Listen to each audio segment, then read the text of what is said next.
காசா grand presence கல்யாண மாலை சுதந்திர தின ஸ்பெஷல் பட்டிமன்றம். காதலுக்கு மரியாதை அன்றைக்கா இன்றைக்கா. Powered by Sri VNM jewellers, Pothys silks, Parryware, Aroma, Sri Lalitha Mahal, Puducherry. 8 வருஷம் நான் காதலிச்சேன். அருமை அருமை. அந்த காதலை போய் யாருக்கிட்ட சொன்னேன் தெரியுமா? அவங்களுடைய தாத்தா கிட்ட தான் முதல்ல சொன்னேன். ஓ, அவர்கிட்ட போய் ஐ லவ் யூன்னு சொன்னீங்களா? ஆனால் அந்த கணவர் என்ன பண்ணாரு, அந்த லேபர் வார்டுக்குள்ளே ஓடி போகிறார். அந்த மனைவி பக்கத்தில் போயிட்டு கட்டி பிடிச்சிட்டு அழுகுறாரு.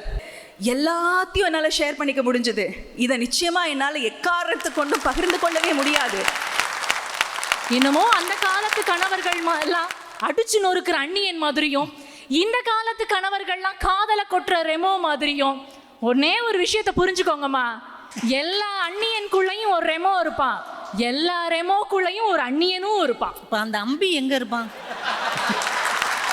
அப்ப அம்பி எங்கன்னா அதுதாங்க எங்க அண்ணன். அண்ணியன் படத்துல அம்பி என்ன பண்ணுவாருன்னா, காதலிச்ச பொண்ணோட அப்பா கையில தான் லெட்டர் கொடுப்பாரு, அதுதானே உசிதம்னு. ஆனா எங்க அண்ணன் என்ன பண்ணாருன்னா, அவரை விட ஒரு படி மேல போய் அவங்க தாத்தா கையில கொடுத்தாரு பாருங்க. அங்க நிக்குதுங்க காதலுக்கு மரியாதை.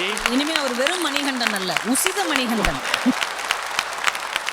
காதல் என்கின்ற வார்த்தையே கெட்ட வார்த்தையாக இருந்தது.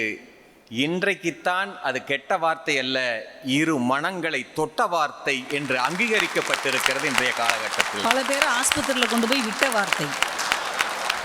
சமூக வலைதளத்தில் ஒரே ஒரு போஸ்ட் தான், போட்டாவை பார்த்துட்டு இந்த மாதிரி லவ் பண்ணுது, அவனும் லவ் பண்ணுறான். அடாடாடா என்ன பேரழகி.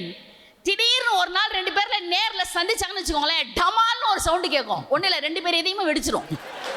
ஏன்னா கேமரா, பியூட்டி கேமரா. திருமதி கவிதா ஜவஹர் தலைமையில் பாண்டிச்சேரியில் நடைபெற்ற கலகலப்பான காதல் பட்டிமன்றம் ஆகஸ்ட் 14ஆம் தேதி வெள்ளிக்கிழமை மாலை 5 மணிக்கு உங்கள் கல்யாண மாலை யூடியூப் சேனலில் காணத் தவறாதீர்கள்.